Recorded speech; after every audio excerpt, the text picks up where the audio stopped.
Good day, ladies and gentlemen. Welcome back to another episode of Mere Tradition. I'm your host, Kennedy Hall. I'm going to answer questions today from the subscriber chat. And so, we'll just get right into it. Just before Christmas, I put out a subscriber chat question. Submit your questions, Q&A. And let's do it. December 19th, one person asked, Kennedy, please comment on the recent collaboration between the USCCB and the American Jewish Committee. It's all tied up with the anti-Semitic awareness legislation that has passed the House, but not the Senate. Bishop Bambera headed this up. The anti-Semitic awareness ties to the Noahide laws. The whole collaboration is very concerning. So, for a little background, the Catholic Church in America put out a document basically on the state of anti-Semitism, supposedly, and it caused a stir. I remember when it came out, because it's pretty liberal. It's pretty much labeled anybody who holds the traditional church teaching on Judaism as an anti-Semite. I mean, it's your classic post-conciliar document where it speaks out of both sides of its mouth.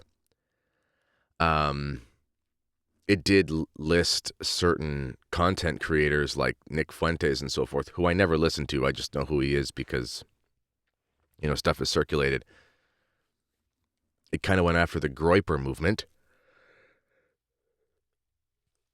which I kind of found interesting because a lot of those guys go after trads all the time, but they're also super obsessed with the Jewish question. So I found it kind of funny that they got smacked down by the bishops that they always defend.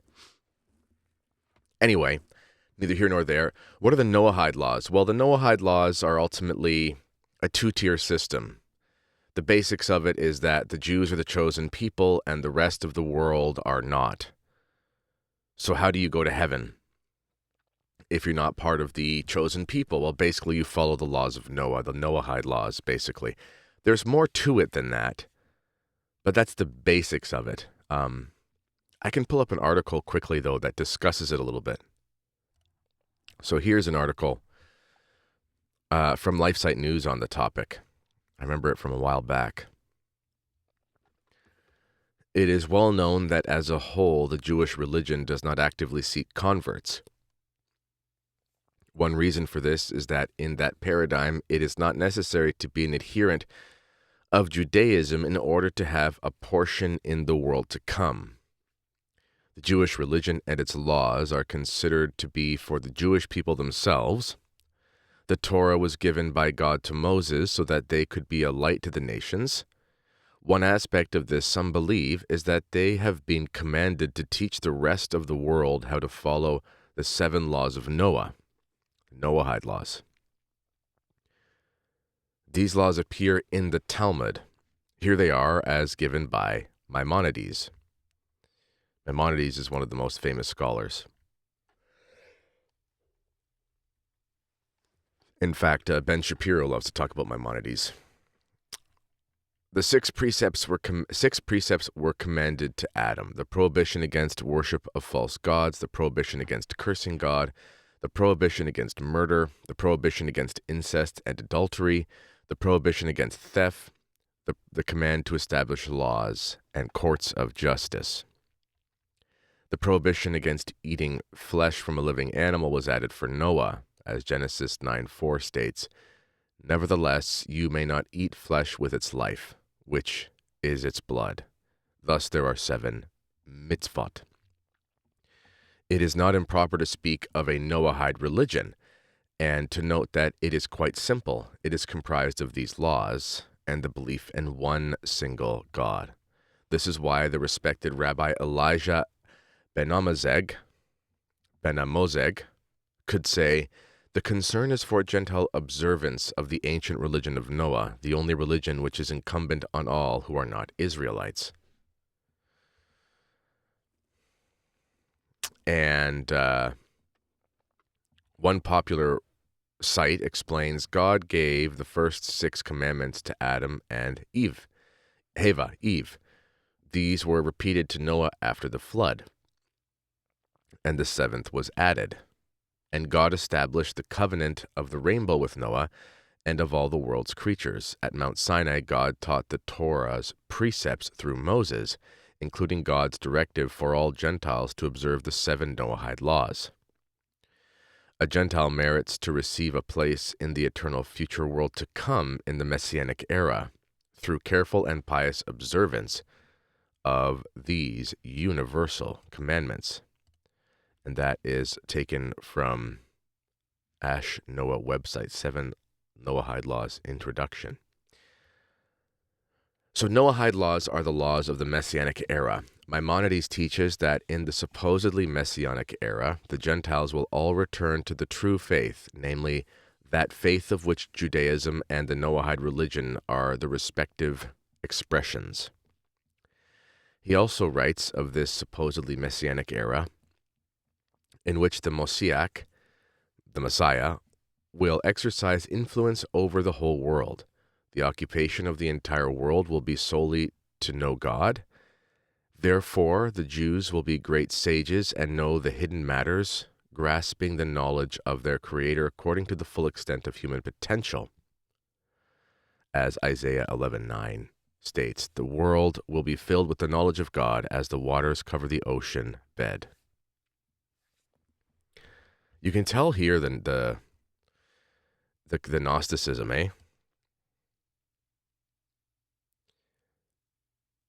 Therefore, the Jews will be the great sages and know the hidden matters. It's always about something that's hidden. That's Gnosticism. Anyway, in addition, some believe that by following the commandment to promote the Noahide laws amongst the Gentiles, they are hastening the coming of the Messiah. In the abstract, these laws appear to be similar to the 10 Commandments and compatible with Christianity, but to whom does it fall to decide this and to administer and interpret these laws? It will surely not fall to Christians.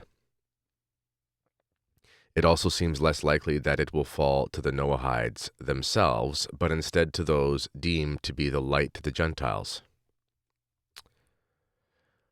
Further, whether it be through direct rule or otherwise, the supposed Messiah, whom we have good reason to suspect will be the Antichrist, will exercise some level of influence in these matters over all of humanity.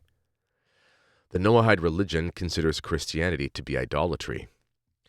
While some take more ambiguous or nuanced views, the Noahide laws are understood by many to prohibit the worship of the triune God.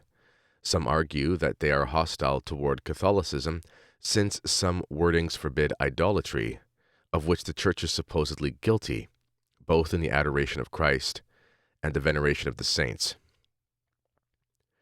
For instance, Maimonides himself states that Christians do not serve the true God. According to Maimonides, Christianity caused the Jews to be slain by the sword, their remnants to be scattered and humbled, the Torah to be altered, and the majority of the world to err and serve a God other than the Lord. In his miraculous journey, Yosef Eisen paraphrases the third point in relation to a disputation of Nachmanides, Rabbi Moses ben Nachman, Ramban. You can find these as significant selections of Talmudic literature. Third, Ramban demonstrated how the Christian belief in the Trinity and Yeshu's birth could not be believed by any thinking Jew. The Trinity is outright idol worship, for it is belief in 3 gods, while the virgin birth is wholly foreign to Jewish tradition and logic. Interestingly, Christian missionaries still attempt to convince Jews of the truth of their religion, and the refutation of their so-called proofs is exactly the same as the Ramban used more than 700 years ago. Eisen also states elsewhere about the origins of Christianity. Eventually, the Christians realized that the Jewish people would not accept their idolatrous beliefs and decided to introduce their religion to the Gentile world. Both Eisen's and Nachmanides' books are included as recommended books for learning and living the Noahide Code on a website for Noahides, those following those laws. We should also note in passing that according to Maimonides and some others, Noahides are to be at a considerable civil disadvantage in comparison with Jews. For example, Maimonides teaches that unlike under the stringent safeguards for Jews, Noahides can be executed on the basis of the testimony of one witness and the verdict of a single judge, and no warning is required. Noahides are also punished more harshly for crimes against Jews than Jews are for the same crimes against non-Jews, and are held to legal obligations to which Jews are not. Maimonides also states, "It is a positive commandment to destroy false deities and their accessories, and everything that is made for their purposes. In Eretz Yisrael, the mitzvah requires us to hunt after idol worship until it is eradicated from our entire land. In the diaspora, however, we are not required to hunt after it, rather whenever we conquer a place, we must destroy all the false deities contained within." In a commentary on this text by Rabbi Eliyahu Tuger, we find the following: "Even according to the opinions which permit Gentiles to believe in Christianity, Jews are obligated to destroy their objects of worship and churches. This raises a question regarding the churches that exist in Eretz Yisrael today. Should their existence be tolerated, or are we as a people and as individuals obligated to destroy them?" Anyway, there's lots more here. But I want to just, what is this? This is obviously anti-Christ, anti-Christianity, anti-Catholicism, and you see some trends here. This is Masonry, ultimately. It's compatible with Masonry. It's belief in one God, but there's basically an elected superior group that are initiated, and that's in this case Jews, and then there's the rest of the people who are not, and they don't have the hidden knowledge that will be discovered in a future age, and no division of religions in the Noahide peoples are permissible. It's just not. You can't have your religion. You can have belief in God, but you can't have any stuff. You can't have any traditions or customs or whatever. I mean, it's Masonry. And this is why America, one of the reasons why America, with its American iconoclastic Christian background, is able to justify supporting the state of Israel so much. Because if you think about it, the notion is basically you're saved because you believe in God and you're a nice person. That's about it. So Israel represents sort of the manifestation of that Masonic, rabbinic thought process, which matches the American policy of how a state ought to be, really. It makes a lot of sense why there's this link. And what's interesting is to see the commentaries from the various Jewish scholars on how you can treat Christians. People think this stuff's all conspiracy. I mean, it's right there. Anyway, so that's the Noahide laws. And I don't know if there's anything else to the question. Let me see. Yeah, so the collaboration between the two is concerning. And, I mean, when you look at, for example, Cardinal Dolan's prayer at Trump's inauguration, and he didn't mention Jesus Christ. He did the sign of the cross, but he didn't say much, and he didn't mention Jesus Christ. It was a totally deist prayer. It was a totally Noahide acceptable prayer. It was God of wisdom, God of strength. Bless us with your strength and wisdom. We ask for your guidance, God. Bless us, God. Thank you, God. We love you, God. You are the creator. You are the Lord. There was nothing about Christ. There was nothing about being saved, etc. Totally acceptable. So, yeah, you see that collaboration and mentality. But this has been going on for a long time. I mean, this is why, honestly, I don't understand the Groyper guys who defend Vatican II and the New Springtime so hard. I don't get it. They're so tone deaf. It's so strange. It's kind of comical. It's like, what are you doing? You're supporting the thing, you're defending the Judaization of the church in order to own the trads. And you believe that you're based on the JQ. It's just so, I think that's why so many young men are part of the Groyper thing, is because they're a product of the public education system. They don't know how to think. And, they're just kind of resentful and they need somebody to blame. But they don't want to do hard stuff. Being a traditional Catholic is really hard. The opposite is a lot easier. I think it's just really comfortable for them. I can sit on my chat forum and I can, blame everything in the world on the Jews and yell at the trads and be really based. And I don't have to stop playing video games. I think that's kind of why they love that stuff, if I'm being honest. Anyway, okay. Next question.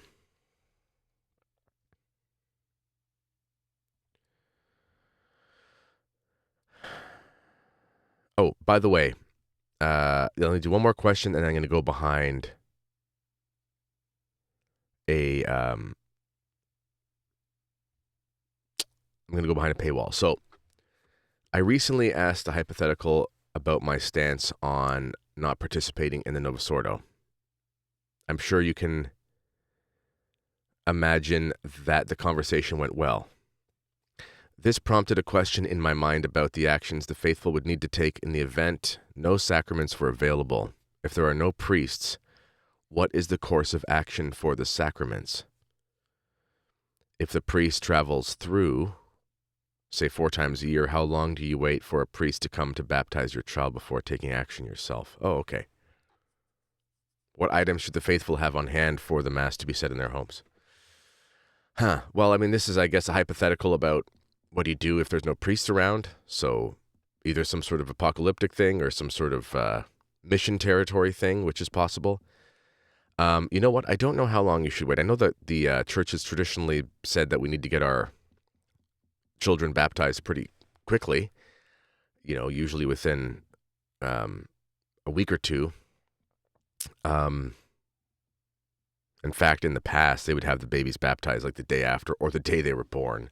A lot of historical figures, you'll find that their birth dates are not listed, but their baptism dates are listed, but it's the same day or the day after they were born. I would talk to a priest about how long to wait. If you're in a situation where there are no priests around, then you got to talk to the priest about what to do, They're going to have experience with that, I guess. As far as how to have sacraments when there's no priest around, well, you can't. So you just have to pray and follow the faith in other ways. It's kind of like the Japanese Christians. When there were no priests, they would baptize their children. They would perform marriages, which you can do without a priest around. And they would say acts of contrition when they sinned. And they would pray the rosary. And they would teach their children the faith. That was it. It's far from ideal. It's definitely not a situation you want in life. But that's what they did. And that's what you'd have to do. If there's no priests, then there's no sacraments. You don't ask the priest to leave. I'm not saying you're saying this, but it's not like you leave a bunch of consecrated hosts around so we can receive the Eucharist or something. You don't do that. So that would be it. What items should the faithful have on hand for the Mass to be said in their homes? Well, you could ask the priest. I mean, priests will travel with Mass kits when they're a traveling priest. So in that sense, they'll have everything they need, but you could ask. I mean, if you're somewhere where priests fly in 4 times a year or something, say, what can we have for you, Father? Maybe it's easier if you go out and procure the proper wine, let's say. Which would kind of probably be the only thing. Because, I mean, he's going to have all of his own instruments. So I think the only thing that would be helpful would probably have wine that's fresh. So you make sure it's not gone bad and it's still wine. And it's, it matches the proper stipulations. That's probably about it. And then maybe some decorations, if you want to make it nicer, of course. Candles and stuff and whatever. But, yeah, I hope that answers. All right. I'm going to go behind a paywall here. There's questions about the SSPX, Sunday obligation, and so forth. And we're going to answer those. And so if you want to subscribe in order to see the rest of the show, I'm going to show you how to do that. So if you're listening to this on YouTube, then you can click the link. Let me find it. Actually, I'll show you using one of my shows on YouTube. And let me just bring my channel up here. All right. So here is one of my, it's going to look weird because it's me looking at me. Here's one of my shows. And I'm going to go underneath and it says this is a preview to watch the full episode. Click there. Well, this brings me to here, which is my Substack. Now, obviously, I own my Substack and it's mine, so I get to see things that are behind a paywall. But if they're not, then, you're going to have to sign up for that, which isn't hard to do. Now, also, if you are someone who subscribes as a free subscriber and you want to upgrade, I'm going to show you how to do that as well, because some people have been asking that. So here is the way to do it. It says, how do I upgrade from being a free subscriber to a paid subscriber on Substack? Well, you're going to go into your thing. I think this is on the app, but it's same on the computer. On the computer, you would just go to your thingy, your user, whatever. And you go down to settings.